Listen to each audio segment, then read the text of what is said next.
to have tawakkul on Allah. That a woman taught a prophet to have iman in Allah. That a woman taught a prophet how she is the recipient of so much good and so much khair from Allah, and that was because of her superior level of iman. Superior level of iman that she had. Indeed, she was an exemplary woman, the mother of Isa, Jesus Christ. May Allah have mercy on them both. My brothers and my sisters in Islam, Allah subhanahu wa ta'ala gives the examples of the women of paradise and makes the parable of the women of paradise to pearls. Have you noticed that? He says, إِذَا رَأَيْتَهُنَّ حَسِبْتَهُنَّ لُؤْلُؤًا مَكْنُونًا. If you were to see the beautiful women in paradise, you would think that they're like concealed pearls. Have you seen concealed pearls? Well, imagine pearls, beautiful mother of pearl, covered in satin, beautiful satin silk clothing, covered up, lightly covered up and then lightly uncovered.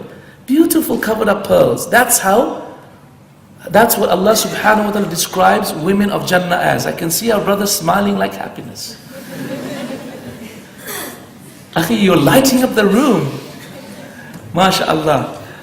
Beautiful bright smile, MashaAllah. Happy man. Excellent.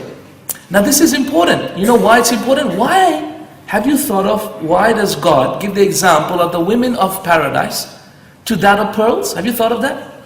Well, if you look into history, pearls were the most expensive of all jewelry. Pearls were the most expensive. It's not diamonds. Diamonds are forever. It's a De Beers marketing tactic. It's a marketing gimmick. It never used to be diamonds as a woman's best friend. It wasn't. It was always a pearls. Was a woman's and a man's best friend as well. Because pearls used to fund wars. With one pearl, they would fund multiple wars. It was well known that the Romans would use pearls to stud their thrones. They would use pearls to stud their horses.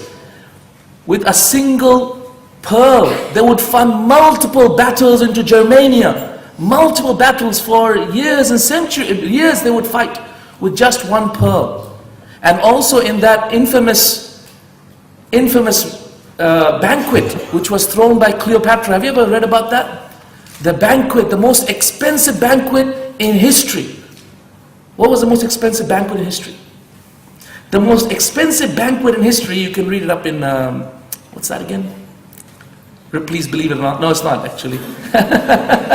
It's in the almanac of the world records, right?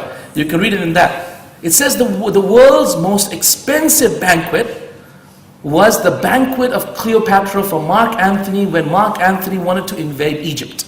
So Cleopatra invited Mark Antony to some supper, for some food, and said, I'm going to give you the most expensive and most amazing banquet. So Mark Antony rocks up thinking there's going to be like plates of food and all of the sheep of Egypt are going to be slaughtered for him and he's going to have the most expensive thing, right? The amazing guy is going to come and conquer Egypt and these slaves of his are going to offer the best of offering.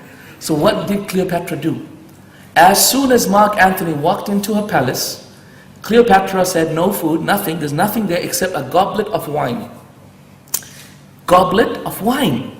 Then she took a mother of pearl that she had, right? One mother of pearl, another mother of pearl that she had earrings. Then she dissolved the mother of pearl in one of the wine goblets and she dissolved the other one in the other wine goblet and she gave it to Mark Antony to drink. And Mark Antony agreed, this is the most expensive banquet.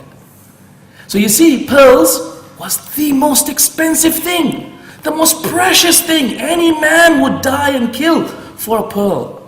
And that's why God gives examples of pearls. Not because anything else, not because they're particularly shiny or pretty. No, because they were counted to be the most expensive of all human jewelry, of any jewelry to mankind. Right. So why am I talking about this? Because if the women of Jannah are being resembled to pearls, it means righteous women, because women of Jannah are righteous women. That's how you end up in Jannah, right? Because you're righteous. So righteous women are like pearls, meaning righteous women are as expensive and as precious as pearls. Smile, smile. It's free, it's charity. Righteous women are as expensive as pearls. Have you not heard the hadith of Rasulullah sallallahu alaihi wasallam? The most expensive or the most precious provision that Allah has given anybody in this world is a righteous woman. Have you read the hadith? Right, that's how it all fits in. Does it make sense now? It makes sense. It does, because truly righteous women are a blessing for anyone. A blessing for the husband, blessing for the kids, blessing for the community, blessing for the family, blessing for the society, blessing for the nation, blessing for the world. Because righteous women, subhanAllah, can truly change the world. I know my wife, may Allah preserve her and enter into Jannah with me.